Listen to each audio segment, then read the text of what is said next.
tiba-tiba saja membagikan potret wajah dengan ekspresi sedih. Kondisi Luna Maya sebabkan kekhawatiran Patricia Gow. Apalagi wanita berdarah Bali tersebut tampak menambahkan emotikon patah hati dan ekspresi wajah sedih yang membuat para warganet turut merasa penasaran.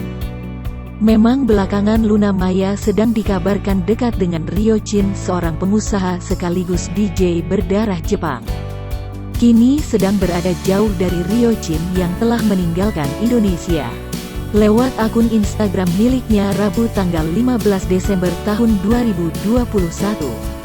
Luna tiba-tiba saja membuat banyak netizen khawatir.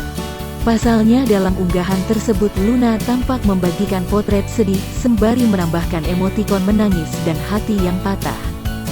Sontak aksinya tersebut pun langsung direspon oleh salah satu sahabatnya, yakni model sekaligus presenter Patricia Gow yang khawatir bukan disebabkan oleh hubungannya dengan Ryo Chin.